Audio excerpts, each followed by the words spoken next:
The forgotten myth. The galaxy was old, older than memory, older than the bones of the stars themselves. Empires had risen, burned bright, and collapsed into dust more times than anyone could count. And through all the noise of history, some stories lingered like faint echoes carried on solar winds. One such story was of a species called humans. The whispered tales. Among the conquered and enslaved, the tales were told in secret. Stories murmured in mine shafts and whispered across prison barracks. They were not tales of heroes, but of a people who refused chains. They were builders, one voice might say, who shaped worlds from stone and steel, who painted the void with ships like fireflies. No, another would argue, they were destroyers, who broke the empires of old and left nothing but silence. To some, humans were saviors. To others, demons. But in every telling, they shared one truth: humanity did not bow. Children of slaves clung to the stories like warmth in the cold night. Elders spoke of humanity in hushed tones, even when whips lashed their backs. And though the stories shifted, one detail never changed: humans were gone. Extinct. Vanished. Erased. Or so the Dominion claimed. The Dominion's view. In the vast halls of the Threxian Dominion, humanity was dismissed as nothing more than a fairy tale. Primitive myths, the overseers laughed. A comfort for the weak-minded. A way for slaves to dream of salvation that will never come. The archivists of the Dominion had long since sealed away any mention of humanity. Records were scrubbed. Maps of their supposed homeworld were burned. Even their stars' coordinates were erased, scattered to cosmic winds. Humanity, one high counselor once sneered, was a parasite species. If they ever existed, they are long extinct. And good riddance. And so the legend remained, passed only in whispers. The spark that would not die. Yet legends are not so easily killed. On the mining world of Drellis 4, a dying slave once told his grandson, "If the humans still breathe, they will return for us. If not in this age, then in the next. Remember this, they do not vanish. They wait." On the frozen moons of Clivar, prisoners painted crude ships into the ice walls of their cells, great hulking vessels with wings of flame. And on the fringes of the Orion Spur, an old trader swore he had once seen a ship move through slipspace without a beacon, cutting through the void with brutal, unrefined power. When pressed, he whispered a single word: human. Most dismissed these stories as fantasy. But the galaxy had always feared one possibility, that the myth was not dead. The calm before the storm. For 1,000 years, the Dominion ruled uncontested. Their fleets patrolled the hyperlanes, their slavers harvested worlds like ripe fruit, and their governors crushed rebellions before they ever took breath. They believed the age of legends had ended. That the galaxy was theirs, secure and eternal. But in the quiet places, beneath the weight of chains, the whispers continued. One day, the humans will return. The first omen. It began in silence. On a lonely outpost world, Dominion sensors flickered. A shadow passed across the edge of their system, too massive, too deliberate to be natural. The outpost commander dismissed it as a glitch. Then it happened again. And again. Across 3 sectors, hidden signatures bloomed at the edge of space, colossal masses sliding into position, cloaked by void and silence. Reports filtered upward. Counselors scoffed. Ghosts, they muttered. Superstitions. But among the slave miners, among the whispering prisoners, the news spread like wildfire. "They've come," one woman gasped. "The humans are real. They're here." The breaking of the sky. And then the sky split open. Above the mining world of Haraxis, the stars themselves seemed to tear asunder. Black steel warships emerged from slipspace. Massive, angular, scarred with battles no Dominion record had ever known. They were not sleek like Dominion vessels. They were brutal. Functional. Built for war. Their engines burned like the hearts of dying suns. Their hulls bore a single emblem, etched in white against the void, a simple circle crossed with lines, a symbol none alive had seen in 10,000 years. But to those who remembered the whispers, it was unmistakable. It was human. The moment of realization. Panic rippled through Dominion forces. Alarms screamed. Orders were shouted. The commander of Haraxis garrison barked into his comms. Identify those ships. What empire dares trespass in Dominion skies? The answer came not in words, but in fire. Missiles streaked from the human fleet, tearing through Dominion cruisers like paper. Plasma batteries lit the void. The first Dominion ships fell in minutes, their wrecks burning like falling stars. The slaves in the mines heard the thunder. They looked up at the sky and wept, for they knew what they were seeing. The fairy tale was real. The broadcast. Then came the voice. It rang across every channel, overriding Dominion signals, filling every comm, every speaker, every screen. It was harsh, steady, and unmistakably human. This is not a myth. This is not a dream. We are humanity. We were forgotten. We were erased. But we are not gone. We have returned. The galaxy trembled. The legend was no longer a story told in whispers. It was alive. And the Dominion, for the first time in 10,000 years, felt the chill of fear. The fire of Haraxis. The sky was burning. From the shattered surface of Haraxis, slaves and prisoners craned their necks toward the heavens as thunder roared through the void. Dominion warships, vessels that had ruled uncontested for 1,000 years, were being ripped apart like fragile glass. The fairy tale had returned, and it brought fire. Dominion panic. On the Haraxis orbital station, Commander Corthan's scales shivered in disbelief. His mandibles clicked nervously as the tactical hollow bloomed red with ship losses. This is impossible, he hissed, watching another Dominion destroyer erupt in flames. Who dares challenge the Dominion? Unidentified vessels, human signatures confirmed, a trembling officer replied. The word hit like a blade. Human. Corthan's hearts thudded. The name was supposed to be dead history, erased long before his birth. And yet, the proof hung before him, tearing his fleet apart. Signal reinforcements, he roared. Mobilize planetary batteries. Haraxis will not fall. But deep down he knew. It already had. The human fleet moves. The human fleet was not vast by Dominion standards. Barely 50 capital ships, supported by swarms of escorts. But what they lacked in numbers, they made up for in brutality. Dominion ships were designed for intimidation. Sleek, curved, adorned with banners of power. Human ships were forged for survival. Angular, scarred and armored thick, they looked like predators forged from iron. Their weapons did not sing, they roared. Rail slugs punched holes through Dominion cruisers, leaving trails of molten metal.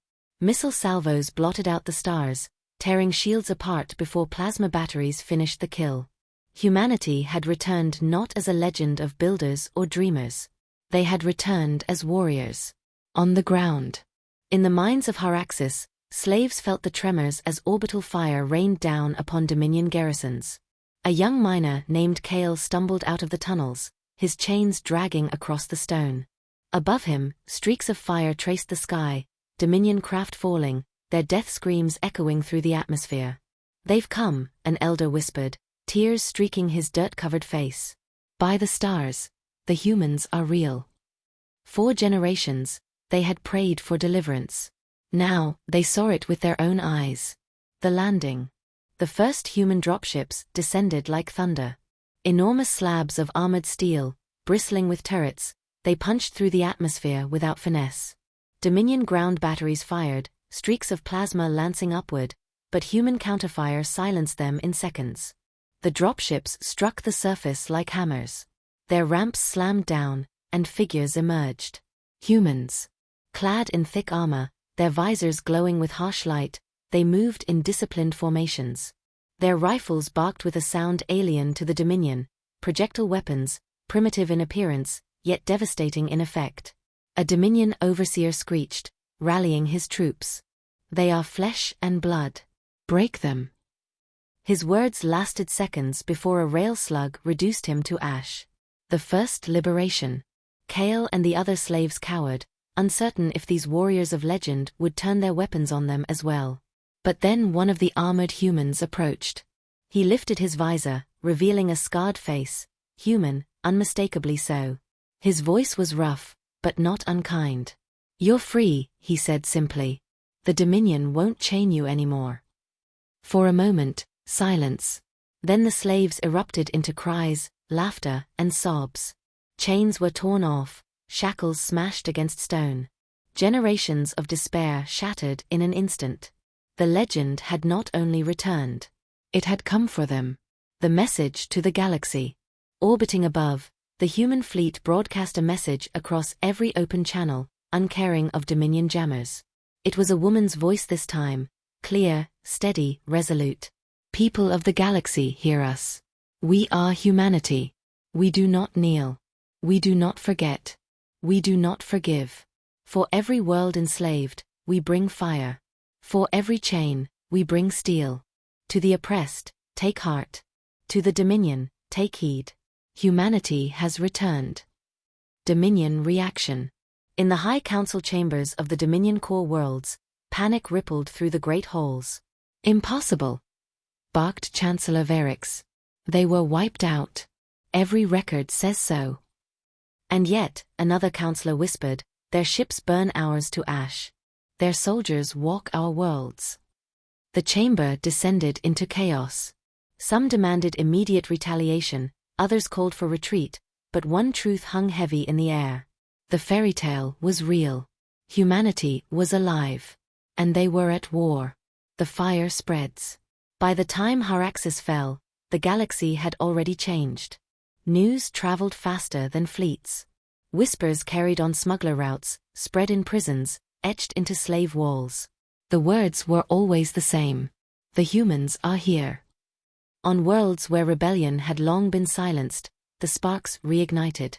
Chains felt lighter. Overseers found their whips less effective. A great fire was spreading, one the Dominion could not control.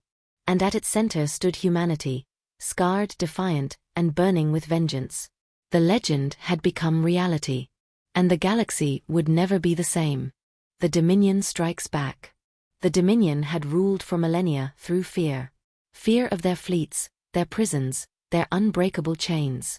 But fear is fragile. Once broken, it spreads like cracks through glass. And after Haraxis, fear was no longer theirs alone. The Council of War. In the obsidian halls of the Dominion High Council, the atmosphere was suffocating. Holoscreens projected scenes of burning warships, shattered legions, and liberated slaves shouting a word not spoken openly in centuries. Humans. Chancellor Varix slammed his claws against the marble table, his spines flaring in fury. They defy us openly. They speak our name with contempt. If we allow this infestation to grow, the Dominion itself may fracture. Counselor Aresh, her golden scales dull in the chamber's light, hissed low. The galaxy whispers already. On Valith, slaves refuse their work. On Horus Prime, overseers were slain in the night. Haraxis was only the spark. These humans are the fire. Another elder leaned forward. Then we drown them in ash. Mobilize the Second Armada. Crush them before the legend spreads further. There was silence, then nods. The order was given. The Armada assembles. It was said that when the Dominion truly moved to war, entire star systems bent under the weight of their fleets. The Second Armada was proof. Thousands of warships emerged from the void, sleek and curved, engines glowing like suns. Carriers brimmed with fighter swarms. Dreadnoughts, mile-long behemoths, formed the core, each capable of vaporizing continents. At their head sailed the unyielding Wrath, the flagship of warlord Krythos, a Dominion general whose campaigns had shattered empires. As the fleet prepared to descend on humanity's forces, Krythos addressed his warriors. Legends are for children. These humans are nothing but vermin, clinging to scraps of forgotten steel. Today we burn the lie from the stars.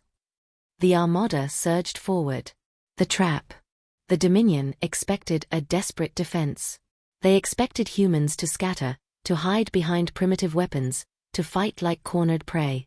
What they found instead was order, precision, preparation. When the Second Armada entered the Perseus Expanse, they discovered minefields, thousands of autonomous drones, cloaked in radiation clouds, tearing through frigates before they could maneuver. Then came the ghost ships, derelicts rigged with rail cannons and fusion warheads, controlled remotely by human AIs. They struck from impossible vectors, each kill broadcast across Dominion comms. But the true horror came when the human fleet revealed itself. Not 50 ships this time. Not 100. Hundreds. Battlecruisers bristling with rail batteries.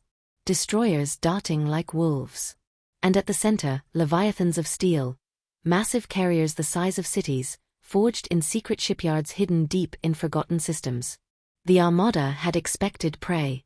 They had found predators. The Battle of the Expanse. The clash was cataclysmic. Rail slugs ripped through Dominion dreadnoughts, tearing through armor once thought indestructible. Swarms of human fighters, compact and brutally fast, shredded Dominion squadrons with missiles that tracked like living things. On the bridge of the unyielding Wrath, Warlord Krythos bared his fangs in disbelief. Impossible. They've advanced too far too fast. No species rebuilds this quickly. But humanity had not rebuilt quickly. They had never stopped.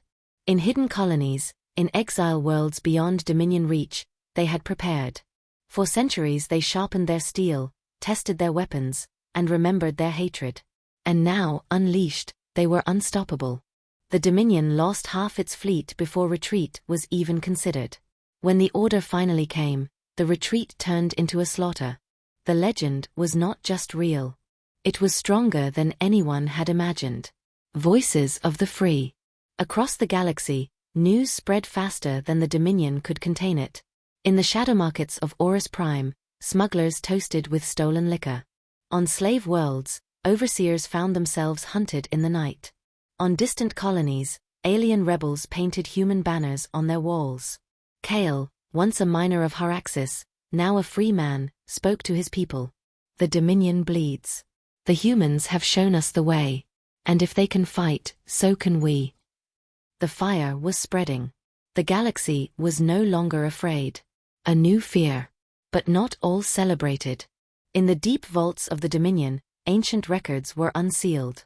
Not the sanitized history of the official archives, but forbidden chronicles, the true wars of the past. And as scholars read, their scales grew pale. The humans had not been destroyed in some ancient purge. No. They had been contained. Driven into exile. Locked away beyond mapped stars, because once before, humanity had nearly burned the galaxy to ash. And now they were free again. The fairy tale was no longer a whisper. It was a storm. The Dominion had awakened the very thing it had feared most. And soon, every world would learn the truth. The fire of legends. The Dominion was cornered. And cornered beasts were the most dangerous. The Second Armada had been broken in the Perseus expanse. Whispers of rebellion echoed across slave worlds, and for the first time in 10,000 years, the chains of fear had begun to crack. But the Dominion had not ruled the galaxy this long by accident. They had a final weapon, something so ancient, so terrible, it had not been seen in millennia. The awakening of the Leviathan. Deep in the crimson nebula of Valith Prime, hidden beneath fortress moons, the Dominion's most secret project stirred. It was no ship. It was no fleet. It was a Leviathan engine, a world killer forged in the Dominion's earliest wars. A construct the size of a small moon, bristling with antimatter cannons, warp rift generators, and a core that could tear stars apart. The Council called it Oblivion's Maw. Warlord Krythos, scarred from his defeat at the Expanse, stood before the towering hologram of the weapon. His voice was iron. With this, we erase humanity from history again. This time, there will be no survivors. No whispers. No legends. And with a gesture, the Leviathan stirred. Its engines flared. Its hunger awakened. The call to arms. Humanity's spies carried the news. On the bridge of the Aegis Eternum, humanity's flagship, Admiral Saren Holt listened in silence as the reports came. Behind him, holoscreens flickered with images of liberated worlds, rebels arming themselves, fleets gathering. "They're bringing a star killer," whispered Kale, the miner-turned-freedom fighter, now seated at the council table. His rough hands trembled. "One shot and Earth, or any world we freed, will burn." Saren's jaw clenched. "Then we don't give them the shot." Around the table, Humans and alien allies leaned in. The council was no longer just humanity, it was something greater. Broken species, once slaves, now bound together by fire. For the first time, a true resistance had formed. And at its heart, the myth made flesh, humanity. The Battle of Valith Prime. The Leviathan emerged from the nebula like a dark god. Its hull blotted out the stars, cannons glowing with the fury of suns. Around it swarmed the remnants of the Dominion's fleets, thousands of ships, desperate to protect their ultimate weapon. Then humanity came.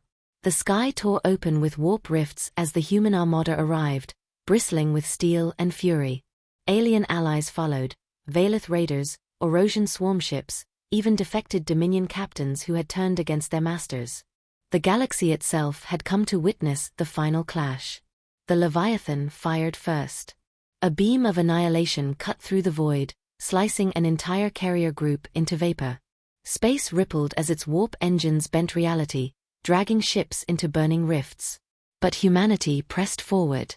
Rail slugs hammered its hull. Missile swarms lit the nebula like 1,000 novas. Fighters darted in and out, harassing the monster's defenses.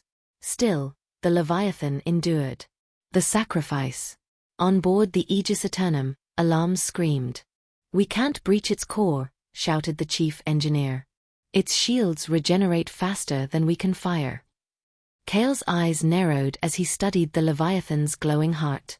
"Then we don't fire from the outside." He remembered the mines. The tunnels. The way humans had always survived by going inside the stone, breaking it from within. He turned to Admiral Holt. "Send me in." Holt's eyes hardened.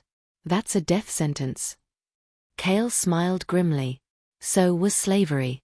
Better to die free, breaking chains. And before Holt could stop him, Kale and a squadron of volunteers launched their strike craft, weaving through the Leviathan's fire. They dove into the beast's open wound, an access shaft torn by rail slugs.